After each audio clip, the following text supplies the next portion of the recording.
देखिए इस क्वेश्चन में ये लिखा हुआ है कि 2 iron blocks of equal mass but with double surface area slides down an inclined plane with the coefficient with the friction coefficient mu. Question में एक इंक्लाइंड प्लेन दिया हुआ है कुछ ऐसा,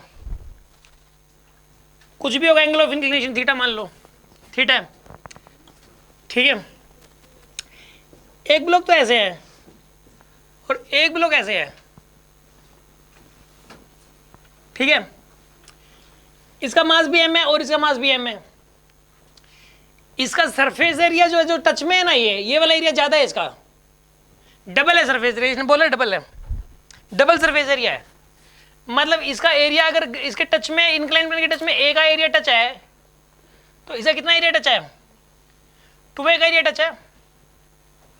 और यहाँ पे म्यू कोएफिशिएंट ऑफ फ्रिक्शन है, इन दोनों कॉन्टैक्ट के बीच में म्यू है यहाँ पे, और यहाँ पे म्यू ही है। मतलब इस ब्लॉक और इस इंक्लाइन प्लेन के बीच में जो रफनेस है वो कितने की है, म्यू की। और इस वाले ब्लॉक और इस वाले इंक्लाइन प्लेन के बीच में रफनेस कितने की है, म्यू की। और मास इसका भी m है और इसका भी m है, मास दोनों का m है। इसके अंदर ये इसने बोला है कि if the first block with the surface area a experience A friction force f। अगर ये दोनों मोशन कर रहे हैं, अब ये दोनों क्या कर रहे हैं, मोशन कर रहे हैं, तो मैक्सिमम फ्रिक्शन फोर्स लग रहा है दोनों पे, दोनों पे क्या लग रहा है, मैक्सिमम फ्रिक्शन फोर्स है। स्लाइड डाउन, स्लाइड डाउन लिख रखा है, यानी कि स्लाइड कर रहे हैं नीचे की तरफ। अगर इस पे फ्रिक्शन फोर्स जो मैक्सिमम लग रहा है वो एफ का लग रहा है, इस पे मैक्सिमम फ्रिक्शन फोर्स नहीं लग रहा है एफ का, तो इसके ऊपर फ्रिक्शन फोर्स कितना लगेगा, क्वेश्चन ये है, ठीक है ना। सुन लो ध्यान से, दोबारा बता दे रहा हूं। एक इंक्लाइन प्लेन है, ठीक है। इंक्लाइन प्लेन में इसके ऊपर दो ब्लॉक रखे हुए हैं, एक एम मास का है, दूसरा भी एम मास का है। इसमें भी friction of coefficient of friction mu है, इसमें भी कोएफिशिएंट ऑफ फ्रिक्शन म्यू है। ये भी नीचे आ रहा है, ये भी नीचे आ रहा है, मतलब दोनों पे मैक्सिमम फ्रिक्शन फोर्स लग रहा है। इस पे मैक्सिमम फ्रिक्शन फोर्स अगर एफ लग रहा है तो इस पे मैक्सिमम फ्रिक्शन फोर्स कितना लगेगा, मेरा क्वेश्चन ये आपसे। हाँ जी बताइए, कितना लगना चाहिए, एफ लगेगा। क्यों लगना चाहिए एफ? बिल्कुल, मास और म्यू तो सेम ही है। क्या कह रहे हो? बिल्कुल, यहाँ पे सरफेस एरिया पे कोई डिपेंडेंस कभी होती ही नहीं है, क्योंकि जो एफ एस मैक्स की वैल्यू होती है, एफ एस मैक्स तो हमेशा म्यू इंटू एन के बराबर होता है, म्यू इंटू एन। और एन की वैल्यू किसके बराबर होगी, एम जी कोस थीटा। कर लो यार, इधर आएगा एम जी साइन थीटा, इधर आएगा एम जी कोस थीटा, इसमें भी इधर आएगा एम जी साइन थीटा, इधर आएगा एम जी कोस थीटा। इसमें भी normal reaction M G cos theta के बराबर है, और इसमें भी normal reaction M G cos theta के बराबर है। दोनों में नॉर्मल रिएक्शन सेम है यार, दोनों में म्यू की वैल्यू सेम है भाई, तो म्यू दोनों का सेम, नॉर्मल रिएक्शन सेम, तो एफ एस मैक्स भी दोनों का क्या आएगा, सेम।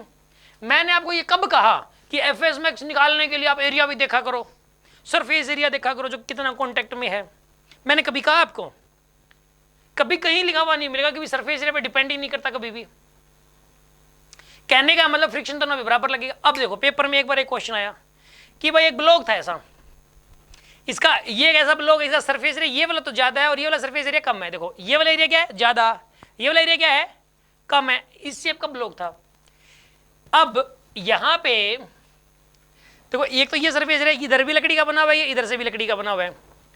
एक तो हम इसको रखें जी ऐसे ग्राउंड के ऊपर, और एक इसी ग्राउंड के ऊपर हम इसको ऐसे रख दें, ठीक है। यहां पे भी रफनेस म्यू है और यहां पे भी रफनेस, इन दोनों के बीच में कितनी है, म्यू। ग्राउंड भी वही है। एक तो ब्लॉक को मैंने ऐसे रख दिया जी, और एक मैंने ऐसे रख दिया जी। यहां पे रफनेस म्यू, यहां पे भी रफनेस म्यू, ब्लॉक वही वाला है, मतलब मास भी वही है। इसका और इसका मास क्या है, सेम। किस केस में एफ एस मैक्स ज्यादा लगेगा, क्वेश्चन ये था, बताओ किस केस में ज्यादा लगेगा एफ एस मैक्स? सेम लगेगा एफ एस मैक्स यार। यहां पे सरफेस एरिया चेंज होने से कोई फर्क नहीं पड़ता एफ एस मैक्स पे। एफ एस मैक्स तो सिर्फ म्यू और एन दो ही बातों पे डिपेंड करता है। अगर म्यू और एन दोनों का सेम है तो समझ लो एफ एस मैक्स भी सेम ही होगा। F S max never depends on the surface area. समझ में आ गया होगा आपको, है ना? हाँ जी, ऑनलाइन वाले स्टूडेंट्स क्लियर है आपको? ओके